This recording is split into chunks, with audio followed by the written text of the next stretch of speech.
Holidays-nale, adu namma GT Holidays da.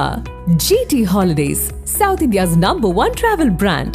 You know you are special when you're with GT Holidays. Thanjavur மாவட்டம் கழுகுப்புலிக்காடு பகுதியில் அடிப்படை வசதி இல்லாமல் அப்பகுதி மக்கள் அவதியடைந்து வருகின்றனர். இதுகுறித்து அப்பகுதி மக்களுடன் நமது செய்தியாளர் நலீம் நடத்திய கலந்துரையாடலை தற்போது பார்க்கலாம். தஞ்சாவூர் மாவட்டம் பட்டுக்கோட்டை அருகே உள்ள கழுகுப்புலிக்காடு கிராமத்தில் இந்த ஆதி திராவிடர் காலனியில் கிட்டத்தட்ட ஒரு 70க்கும் மேற்பட்ட குடும்பத்தினர் வசித்து வருகின்றனர். இந்த பகுதியை பொறுத்தவரைக்கும் அதாவது மின்சார வசதி, கழிப்பிட வசதி, சாலை வசதி உள்ளிட்ட எந்த ஒரு அடிப்படை வசதியும் கிடையாது. சார் வணக்கம். இந்த பகுதியில் எத்தனை குடும்பம் இருக்கு? இந்த மக்களுக்கு என்னென்ன அடிப்படை வசதிகளும் இல்லை சார்? இது குறித்து அதிகாரத்தை இந்த கழுகுப்புலிக்காடு ஊராட்சியில கிட்டத்தட்ட இந்த ஆதிராவிடர் காலனியில ஒரு 85க்கும் மேற்பட்ட குடும்பங்கள் வசிக்கின்றது. கிட்டத்தட்ட ஒரு 50 ஆண்டு காலமாக வசிக்கின்றன. இப்பகுதியில் வீடு பலதறிந்த வீடுகள், அந்த 85 வீடு சரியவரை எந்த வீடும் எல்லாம் பலதறிந்தான் உள்ளது. அதே நேரத்தில் இந்த சுதந்திரம் அடைந்த பிறகு இந்த பகுதிகளில் இந்த வீடுகளில் ஒரு கழிவறை கூட வீடுகளில் கட்டித்தரப்படவில்லை. காரணம், இங்க இருக்கிற இளம் பெண்ணிலிருந்து முதியோர்கள் வரை இங்கிருந்து 1 கிலோமீட்டர் தூரத்தில் அந்த ஆற்றுப்படுகைக்கு போய் தான் அவங்க கழிவறைக்கு செல்கிறாங்க. இதனால இவங்களுக்கு எவ்வளவு பேருக்கு பாதிப்பும் இருக்கு இந்த குழந்தைகளுக்கு. அது மட்டும் இல்லாம இந்த வீடுகளையும் சீர்படுத்தி தர வேண்டும் இந்த தமிழக அரசும் மாவட்ட ஆட்சித்துறையும். குறிப்பா மின்சார வசதியும் குண்டு லைட்டு, சுண்ணோண்டு லைட்டை போட்டு வெளிச்சம் கூட இல்லை.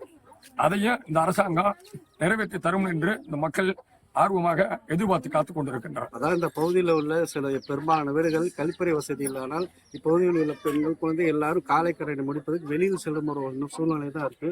அம்மா வணக்கம். இந்த பகுதியில் கழிவறை வசதி இல்லாதனால உங்களுக்கு என்னென்ன மாதிரி கஷ்டங்கள்லாம் இருக்கு? உங்களுக்கு அரசு என்னென்ன மாதிரி உதவிகளை செய்யணும்? எனக்கு நினைவு தெரிஞ்ச நாள்ல இருந்து கழிப்பிடம் இங்க இருந்து ஆத்துக்கு தான் போய் இது பண்ற மாதிரி இருக்கு, இல்லைன்னா தோப்புக்கு போற மாதிரி இருக்கு. தோப்புக்காரவங்க அடிச்சு திட்டி பேசுறாங்க, போக முடியல, ரொம்ப சிரமமா இருக்கு. இங்க சரியான சாலை வசதியும் கிடையாது. லைட்டு பிரச்சனை, லைட்டு எரிய மாட்டுது, இருட்டாதான் கிடக்கு நைட்லாம், ரொம்ப இதா இருக்கு.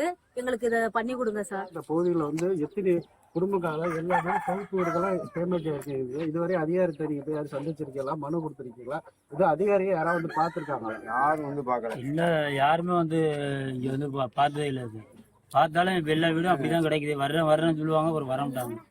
எல்லாம் அப்படியே எல்லா வீடும் பாக்குறீங்களா? இப்பதான் பாத்தீங்கன்னா எல்லா வீடும் அப்படியே இடிஞ்சு வந்து அப்படியே தான் இருக்குது. உங்களுக்கு என்ன செய்யணும் சார்? ஃபர்ஸ்ட் கழிவறை சுத்தமா இல்ல.